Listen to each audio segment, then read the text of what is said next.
அஞ்சரைப்பெட்டி நேயர்கள் அனைவருக்கும் வணக்கம். இன்றைக்கி நம்ம சேனலில் சூப்பரான மட்டன் சுக்கா வறுவல் எப்படி பண்ணுறது அப்படின்னு பார்க்கலாம்.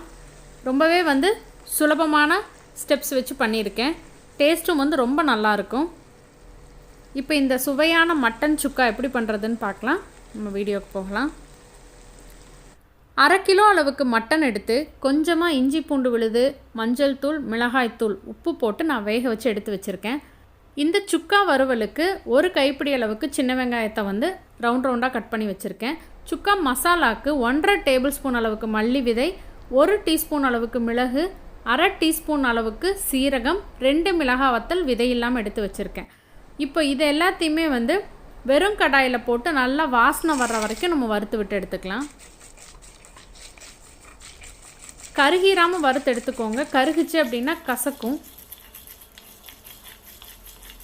இப்போ நல்லா வாசனை வந்துருச்சு, நம்ம மாற்றிடலாம். இதே கடாயில் நல்லெண்ணெய் சேர்த்துட்டு கல்பாசி, சின்னதாக ஒரு நட்சத்திர சோம்பு, ஒரு கருப்பு ஏலக்காய், பிரியாணி இலை, பட்டை, லவங்கம், சோம்பு இதெல்லாம் போட்டு தாளித்து விட்டுக்கலாம். இல்லை உங்களுக்கு எந்த வாசனை பிடிக்குமோ அது போட்டுக்கலாம்.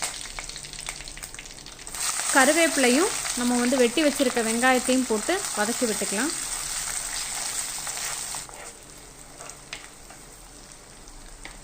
வெங்காயம் கண்ணாடி மாதிரி ஆனதுக்கப்புறமா ஒரு 1/2 ஸ்பூன் அளவுக்கு இஞ்சி பூண்டு விழுது போட்டுக்கலாம். ஏற்கனவே நம்ம மட்டன்லையும் போட்டு வேக வச்சுருக்கோம். அதனால் இதில் கொஞ்சமாக போட்டுட்டா போதும், அந்த நல்ல ஒரு வாசனைக்காக.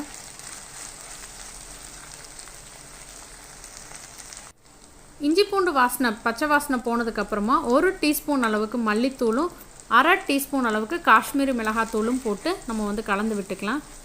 இந்த மசாலா நல்லா பச்சை வாசனை போனதுக்கப்புறமா நம்ம வேக வச்சுருக்க மட்டனை இதில் சேர்த்துக்கலாம். மிளகாய் நம்ம சுக்கா மசாலாலையும் போட்டிருக்கோம், மட்டன் வேக வைக்கும் பொழுதும் போட்டிருக்கோம். அதனால் நீங்கள் பார்த்து சேர்த்துக்கோங்க. ஏன்னா மிளகு வேறு 1 ஸ்பூன் போட்டிருக்கோம். இதில் அந்த மட்டன் வேக வச்ச தண்ணியோடு நம்ம சேர்த்துக்கலாம். மட்டன் ஏற்கனவே வெந்திருக்கிறதுனால உப்பும் நம்ம ஏற்கனவே மட்டனில் போட்டிருக்கோம். அதனால் நீங்கள் டேஸ்ட் பண்ணி பார்த்து தேவைப்பட்டால் போட்டுக்கோங்க.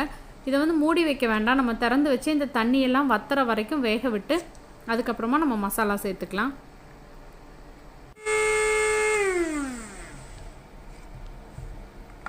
சுக்காவுக்கு வறுத்து வச்ச மசாலாவை நம்ம அரைச்சி எடுத்துக்கலாம். இந்த அளவுக்கு அரைச்சி எடுத்துக்கோங்க.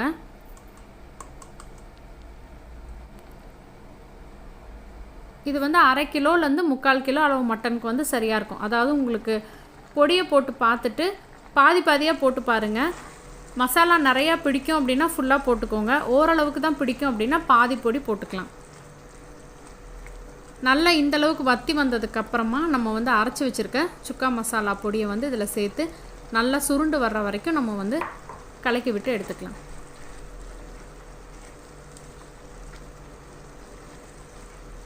இது கொஞ்சம் ட்ரையாக பண்ணுறதுனால இன்னொரு 2 நிமிஷம் இருக்கட்டும்.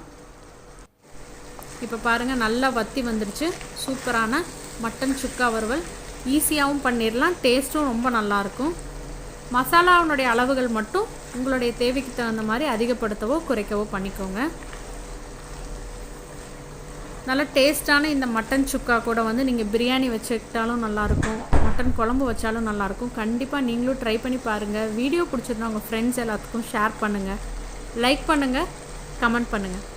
மறக்காமல் நம்ம சேனலை சப்ஸ்கிரைப் பண்ணுங்கள். தேங்க்யூ.